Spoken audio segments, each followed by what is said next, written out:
હાર્દિક સ્વાગત છે। તો આજે અમે આવી ગયા છીએ મહુવા ધામ ને આજે અમે જવાના છીએ ભવાની માના મંદિરે। તો તમે આ જોઈ શકો છો, અહીંયા છે ભૂતનાથ દ્વાર। અહીંથી 65 કિલોમીટર જેટલું છે આપણે ભવાની માનું મંદિર।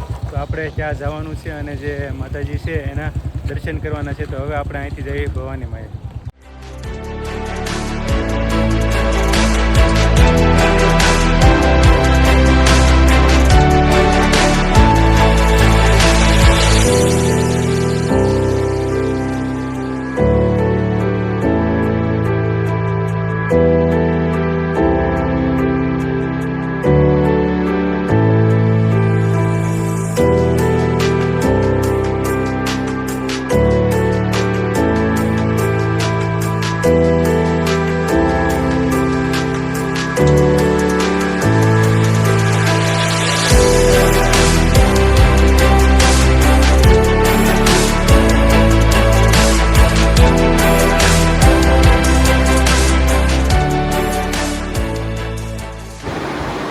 એવો જૂનો અહીંનો ઇતિહાસ છે।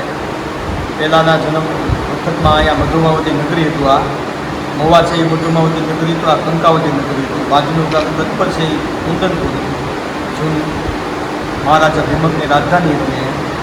આ ભવાની ત્રણ સ્વરૂપ બદલે છે, સવાર બપોરને સાંજ। સવારે બાળાવસ્થામાં હોય મા ભવાનીનું સ્વરૂપ, બપોરે યુવાવસ્થામાં હોય, બપોર પછી ગઢપુર જોશી જેવું માતાજીનું સ્વરૂપ હોય। તમારામાં આસ્થા હોય તો તમને એ સ્વરૂપના દર્શન થાય। અને દર રવિવારે મેળો ભરાય છે, એવું વાતાવરણ હોય છે। પાછળ દરિયો છે મસ્તીનો। ભવાથી 5 કિલોમીટર ભવાની માતાનું મંદિર આવેલું છે। જય માતા। જય મા ભવાની। મિત્રો, હું આવી ગયો છું મહુવા અને મહુવાથી 5 કિલોમીટર આપણે ભવાની માનું મંદિર આવેલું છે। તો પૂંજારી બાપુએ જેમ કીધું એમ જે માતાજી છે એ સવાર આખા દિવસના 3 જે સ્વરૂપ છે એ બદલે છે। સવારમાં બાળ સ્વરૂપ, બપોરે યુવાન અને સાંજે ગરડા, એમ 3 સ્વરૂપ જો મા ભવાની બદલે છે। અને અહીંયા જો તમે શ્રદ્ધાથી આવો તો માના દર્શન પણ થઈ શકે છે। તો મિત્રો, આ આપણું ભવાની માનું મંદિર છે અને આ ખૂબ જ સરસ એવો તમે જોઈ શકો છો બીચ અહીંયા।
ફાઇનલી મિત્રો અમે માં ભવાનીના દર્શન કરી લીધા છે અને હવે અમે જે અહીંયા દરિયા કિનારો છે એ દરિયા કિનારે અમે જવાના છે અને ખૂબ જ એન્જોય કરવાનો છે. તો મિત્રો આપણે જઈએ દરિયા કિનારે અને થોડોક જે નાસ્તો પણ કરવાનો છે એ અમે દરિયા કિનારે જઈને કરીશું. તો આવો અમારી સાથે.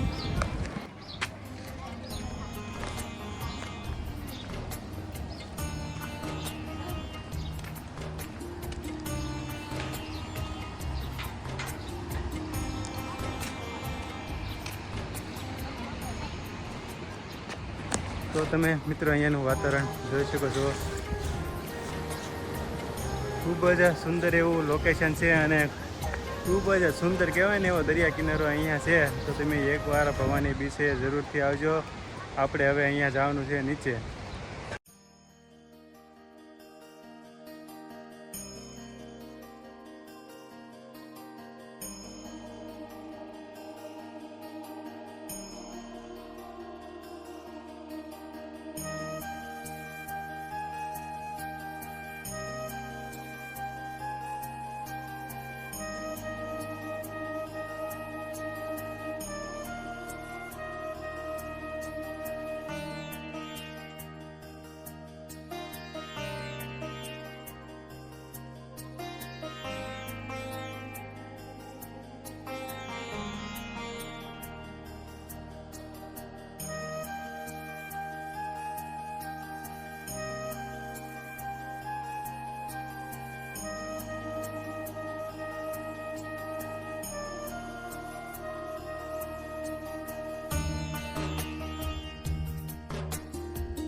શું છે મોટા પ્રાઇસ ગાડીમાં બેહવાની?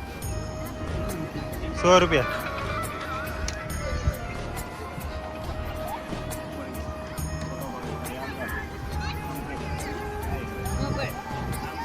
₹100 સવારીના. કેટલા સુધી લઈ જાઓ?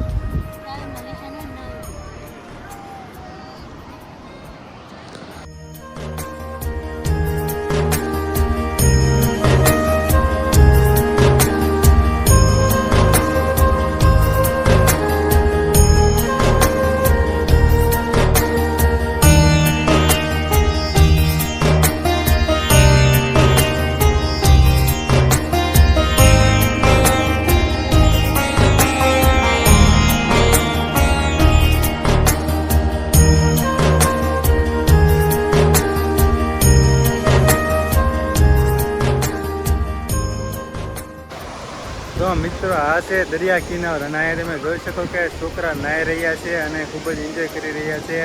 અને અહીંયા પાણી પણ ખૂબ જ સારું છે. પહેલાં આપણે જે દરિયા ગયા હતા એનાથી પણ વધારે પાણી પણ અહીંયા સારું છે. તો અહીંયા અને આપણે દરિયામાં તો રોજ હું તમને કહેતો હતો કે જો તમે દરિયામાં જો નાહવાનું વિચારતા હો તો થોડુંક તમારે ધ્યાન રાખવું જોઈએ.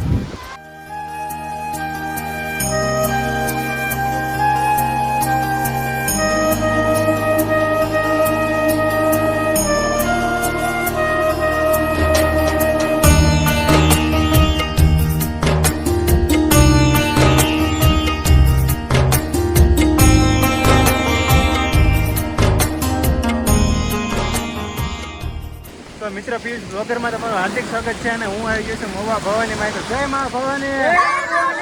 તો મિત્રો અહીંયા તમને કેવું લાગે છે? ભવાની નાવા બધા એકવાર નાવા જરૂર થાય છે ને? વાંધો નહીં. હાલો મિત્રો નાવા બધા.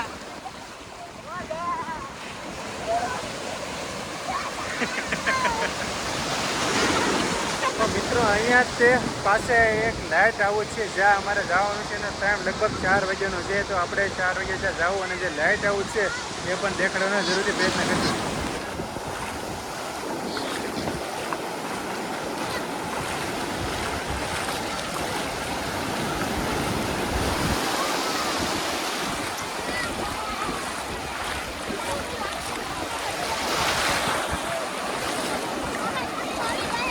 એ મોટા મજા આવે ને નાવાની?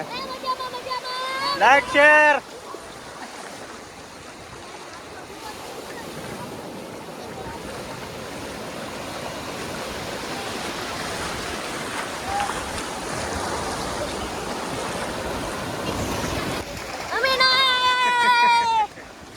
અમારી સાથે છે વાઘનગરના ભાઈઓ, આપણે એની સાથે એક ઇન્ટરવ્યુ લઈ લેવી. તો જય માં ભવાની.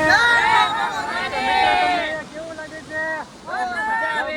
તો તમે દર્શક મિત્રોને શું કહેવા માંગો છો? અહીંયા જરૂર મુલાકાત લેવી તમારે. અહીંયા દરિયા કિનારો ખૂબ જ સારો છે. તો મિત્રો અહીંયા એકવાર માં ભવાનીના મંદિરે જરૂરથી મુલાકાત લેજો. તો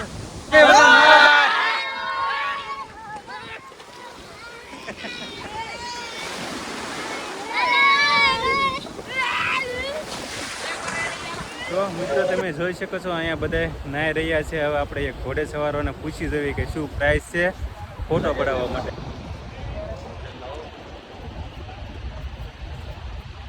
શું ભાઈ પ્રાઇસ છે ઘોડા ઉપર ફોટો પડાવવાની? 10 રૂપિયા. અને હાંકવો હોય તો આપણે 20 રૂપિયા. તો મિત્રો તમારે જો અહીંયા ફોટો પડાવવો હોય તો આ ઘોડે સવારી ઉપર 10 રૂપિયા લે છે, અને તમારે સવારી કરવી હોય તો એના 20 રૂપિયા છે. તો એક વારથી અહીંયા આવજો અને ઘોડા ઉપર જરૂર ને ભાઈ. ફોન લેવા છો? લાવો.